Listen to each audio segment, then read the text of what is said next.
Hey, welcome to the video, you guys. Today we're going to be talking about getting back to the basics, something that I love to do on this channel. And of course, that means I'm introducing a 1920 by 1080 panel because it's all about getting down to the nitty-gritty, the bare bones of what makes gaming great. And when I think of that, this monitor comes to mind. And this, of course, is the BenQ Mobiuz EX2510S. This thing has a fantastic sweet spot in 1080p gaming, and I am excited to share that with you today. So let's jump in and test out this EX2510S. Let's get it going.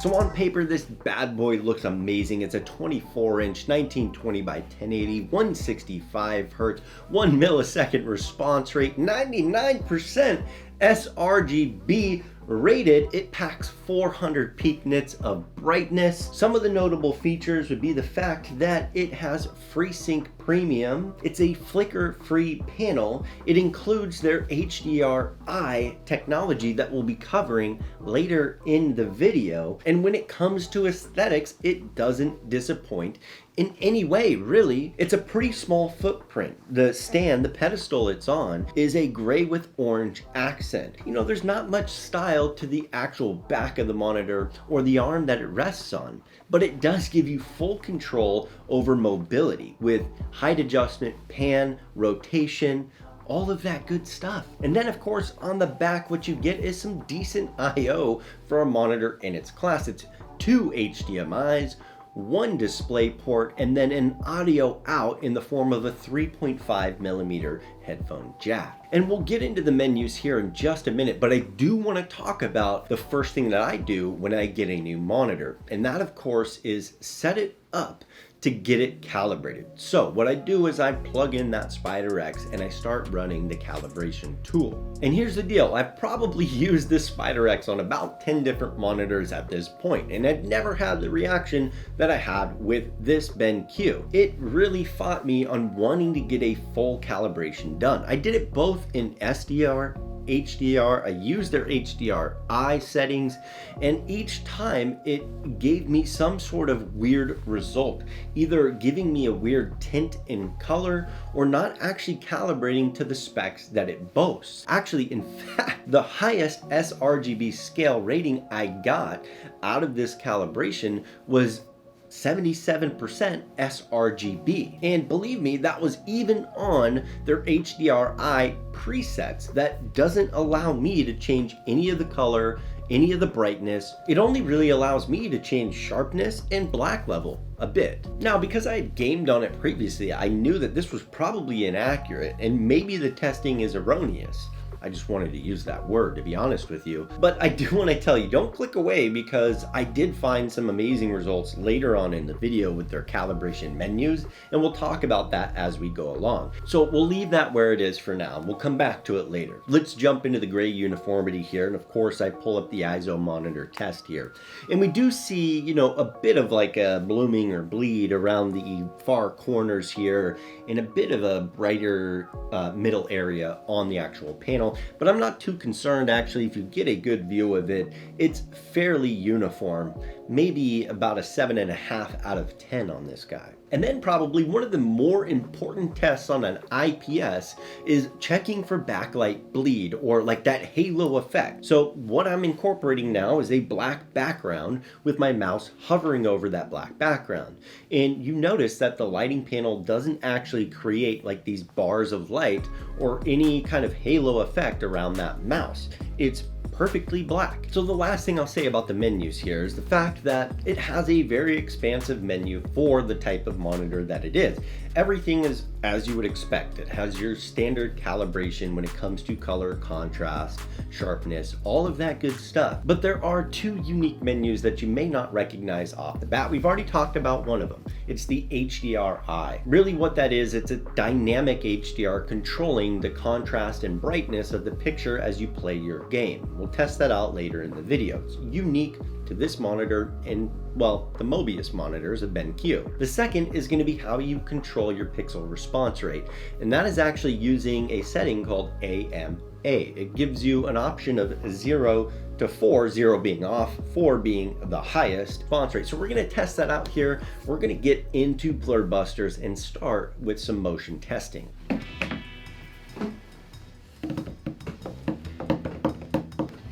So jumping into Blur Busters, we're first just going to test out those stock settings. Check out that 165 Hertz. Obviously we have low, medium, and high here on the frames per second.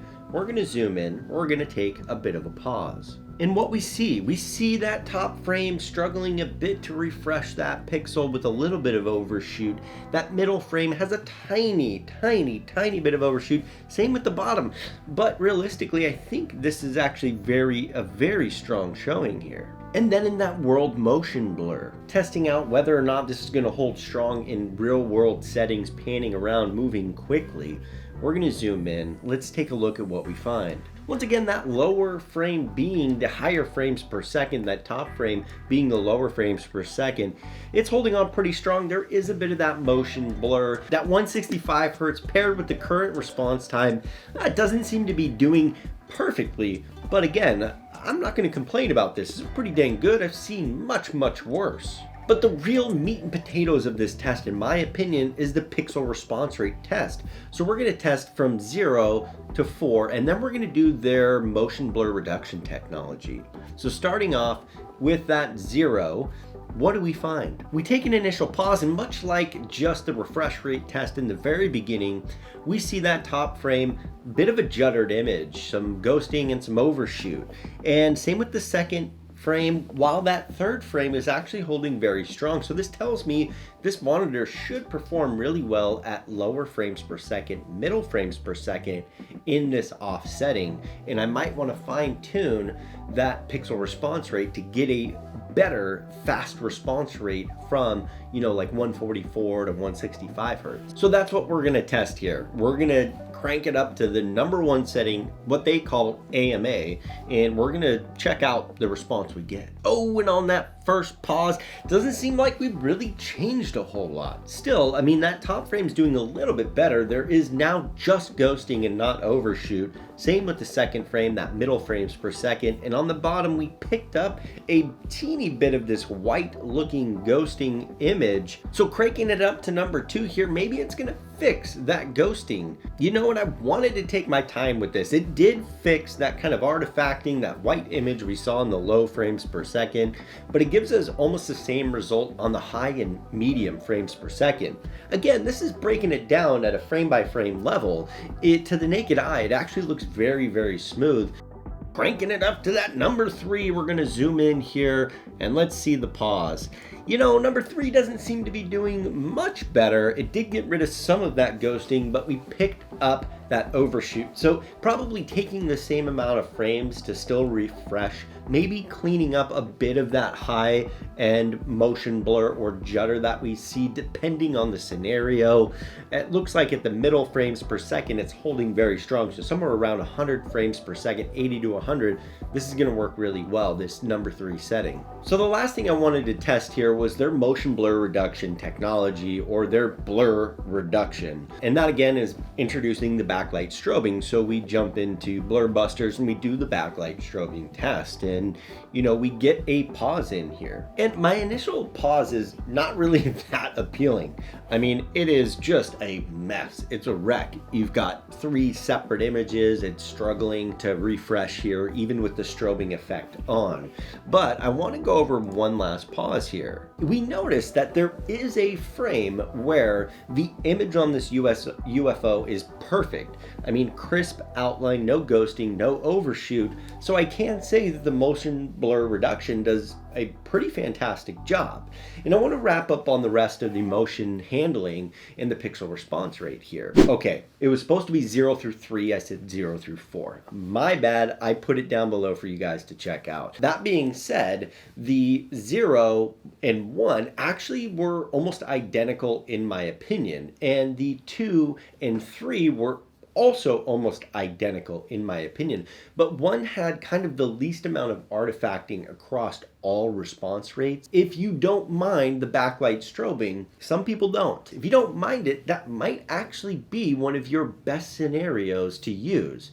Just know that it does eliminate the FreeSync capability on this monitor. So we are going to be jumping into a bit of FreeSync testing here using my RX 5700 XT, jumping right into Warzone and testing out that capability of motion overall with what it's intended for, which is FreeSync. So 165 hertz on again, that AMA setting at number 1. Let's jump in. It was very easy to set up. It noticed that it was a FreeSync premium monitor right out of the box. Extremely easy. And at 1920 by 1080, most GPUs should have no problem hitting that high refresh rate, that like 140 plus. But I do want to report, even though to the naked eye it seemed really good and smooth for motion, I did notice as I was going back through, there was a lot of screen tearing happening, which really isn't a good thing to report for FreeSync Premium use case. I probably pulled out about 5 different areas where there was some pretty big screen tearing. You know, it wasn't all the time, it wasn't every single scenario. Maybe there needs to be a bit more fine tuning if you are going to use the FreeSync feature here, or maybe it's just me. But I do want to jump into some of the good benefits of this monitor, and it's the fact that it's definitely not oversaturated in any way. There is a bit of contrast issue, meaning it can get pretty bright in the whites, but if you can calibrate that down a bit, I think you'll be totally fine. And my experience here with picture and clarity and retention of the color and lighting panel was fantastic.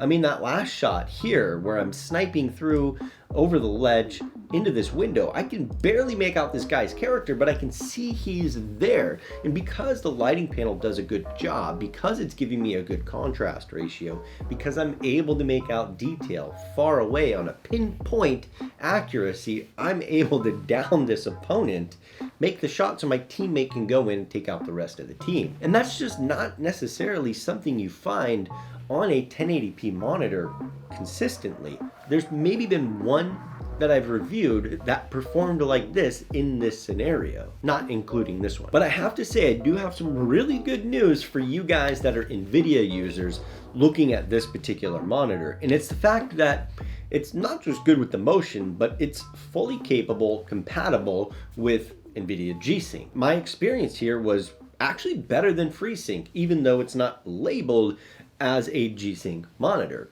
It paired in perfectly well. I was able to go into the NVIDIA control panel, turn on that GSync capability, and rock it with Warzone.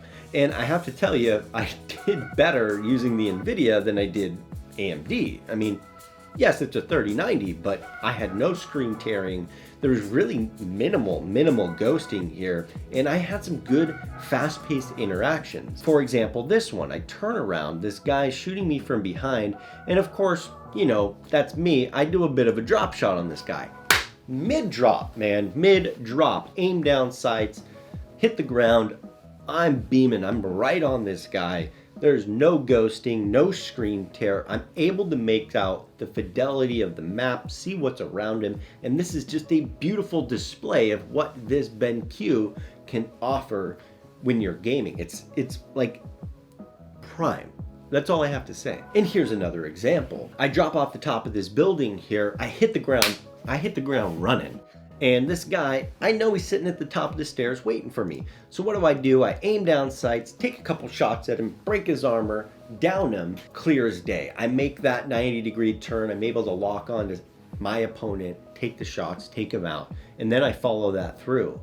I know he's got a buddy up there ready to take my guy out. So what do? I come up behind. He thinks he's got the edge on me. I run up those stairs, hit the corner, there he is, making his round. We're moving pretty fast. Nonetheless, I was able to lock on a target, take this guy out. I mean, just destroy him, and that's it, team wipe. And that's what I'll end with. When it comes to first-person shooters like this Warzone, AMD and NVIDIA both work extremely well. NVIDIA definitely takes the cake. It should, 3090 versus 5700 XT, so it kind of depends on the card you have. But most importantly, when it came to fine-tuning those results, setting my own preferences, calibrating the color, the clarity, the contrast, this monitor performed extremely well. And I mean, I'm just gonna say it. It's probably the best 1080p monitor for first-person shooters that I have used ever. Okay, that's a pretty bold statement, but I do have some more evidence to back that up. And I want to jump into a little bit of a different style gameplay so we can talk about it. And that, of course, you guys, is Elden Ring. Elden Ring, when it comes to clarity and resolution and color and depth and detail, it brings everything out that is good about a game. Yes, it's only 60 frames per second, but the fidelity is beyond amazing, and you would never know that 60 hertz is all it's capable of. So I changed around my settings just a bit because what I noticed is it's actually very, very bright. Again, 400 peak nits of brightness is a lot for a small monitor that's 24 inches. So I'm able to go in, change some of the game settings, change the monitor settings. I have to bring up that saturation just a little bit because I am in the HDR setting. This is standard HDR, not their HDRI, but I am able to make those adjustments in game and on the monitor to give just a fantastic picture. So I typically play this game on my Samsung G70A, and my initial expectation was there's no way this is going to come close. I mean, 4K resolution versus 1080p, full array lighting versus standard edge lighting, all of that can't really compare in any way. But I was wrong. I mean, this thing performs on par with the G70A. Of course, it's not as clear. Of course, it doesn't quite have that same color pop, but it shouldn't. It's like half the price or less. Either way, the experience was almost the same. So much so that it is now my daily 1080p gaming monitor. It's going to sit to the left of that G70A and replace the HP 25X and the Samsung Odyssey G3. Oh, and I have to note that this Elden Ring was not on my RTX 3090. It was on my AMD RX 5700 XT, a essentially almost 2-generation old GPU at this time, and it's still holding extremely strong here. But just in case you wanted to play those higher refresh rate games, something with a bit more color and pop to it, more animated, like Borderlands 3, I fired up the 3090, I jumped in and decided to play a little Borderlands. And what I found was actually really good. The motion handling was fantastic. As you see in this interaction here, I'm about to get surprised by Krieg, and he's gonna throw all of his goons at me for me to take out. So I jump into action, start taking his guys out, and I take a couple pauses and I look at these smaller characters here, and the pixel retention, picture quality, the motion handling is by far extremely good. I've had some issues with kind of smearing in this game because there's so many different colors. You know, the blues and greens can really take over the rest of the screen, and that didn't happen here. And I have to say, it's not oversaturated in any way. The one thing I'll also mention above all else, most other monitors, was the actual input lag was extremely good. It was the click of my mouse, bam, it was already happening on screen. It was like they knew the button I was going to press before I pressed it. That's how good it was, which is another reason the motion handling just feels so much better than something, quite honestly, not up to par. But it's not all about motion all the time. Sometimes you want that sit back, kick back, and relax type game. That's where this Metro Exodus Enhanced comes in. And this, of course, was geared towards NVIDIA. So I'm using the 3090 here. I wanted to test out how well this would do because the color is quite a bit different than what you'd find in Elden Ring. It's more natural colors. You're in kind of a wilderness or outdoor setting with more primary colors rather than kind of saturated 3D animation. And once again, I will mention that the overall contrast, the brightness on this monitor is extremely high. So be sure to calibrate that. I do that a bit here. I look up into the sun. I kind of get an idea of what really bright is. And I'm able to actually pull that down quite a bit and just get more of a, rather than just this white blaring light in the sky, I do get a ball of sun. And the one thing I will point out is the black level performance, the shadow detail of this monitor is just epic. I mean, here we are in this dark building, and every corner I take where there is shadow, I'm getting full light, but it's not blowing out that detail.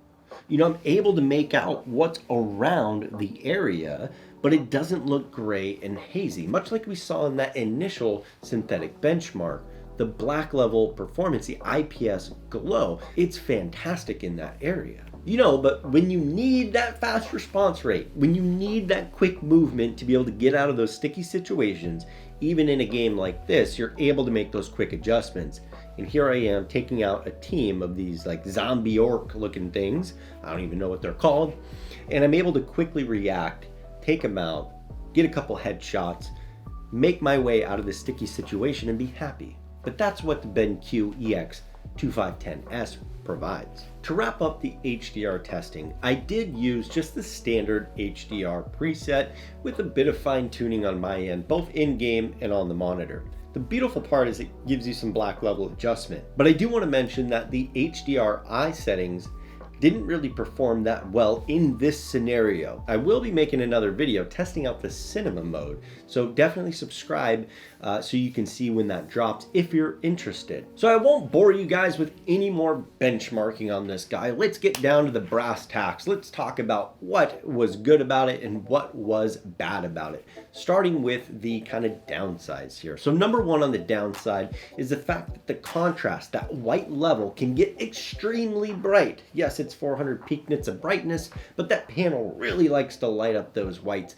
So you do have to change that setting from game to game depending on what you're playing. The second is the fact that that pixel overdrive setting in our synthetic benchmark seemed to not really be distinguishable between one or the other. 0 to 4 didn't make that big of a difference. Maybe you need to experiment a bit before you find the exact one. Like I said, I use 1. And the third is the fact that the FreeSync Premium in a first-person shooter style game using my RX 5700 XT didn't actually perform extremely well, and that is the area that it should perform extremely well. But we do have some upsides to talk about. I mean, I think there were plenty, and the three that I'm going to mention is the fact that despite that FreeSync not working well, the NVIDIA GSync worked extremely well, which I've seen quite the opposite with most of the other monitors that I've reviewed lately. Number two is going to be the fact that that input lag made it feel like the game just knew what I was going to do. Like, if predictive text came out in predictive gaming, this monitor would be that. And the third is that despite those mishaps that I had with SpiderX and doing all of the calibration, I just went and did a manual calibration on my own to my eyes, and the experience overall was extremely good. The HDR performance, like I said, was fantastic. It wasn't oversaturated, it wasn't blowing out the detail, it wasn't dull in color. It actually performed beyond my expectation in this area. Whew! Wow. I don't know that I really need to come out and say it to you guys. I think it's pretty obvious where I stand on this monitor. Would I recommend it to you? I think it needs to be top on your list. I know I just made a video about top 1080p monitors. I hadn't fully reviewed this one yet, and I kind of wish I had. It's fully replaced my HP 25X, the G3, and it is currently top on my list. It is a competitor to any good 1440p gaming monitor right now. If you want high refresh rate, you want great input lag, you want great motion clarity, even a decent HDR, then this Mobiuz EX2510S absolutely has to be on your list. And I say that with no hesitations, you guys. It is one of the best monitors that I've reviewed in a very long time. You know, well, maybe not very long, at least a while, since I reviewed and unboxed the G70A, which has been some time. I've droned on long enough about this guy. I think you guys get the picture, and if you haven't, you can go check out the video again, or maybe watch some of the other videos that I have on the channel. So if you have made it this far, go ahead and hit that like button down in the video, post up your questions in the comments, subscribe to the channel. That's how you support the channel and we keep things going. But otherwise, you guys, I'm gonna put a playlist up here in the corner. It's gonna be a playlist about all the 1080p gaming monitors that I've reviewed on the channel. We have quite a few. So if you're looking at 1080p or 1440p or even 4K, go check out the playlist that I'm putting here or the homepage and check out all of our playlists. Otherwise, you guys, thanks for watching, and I'll catch you in the next video.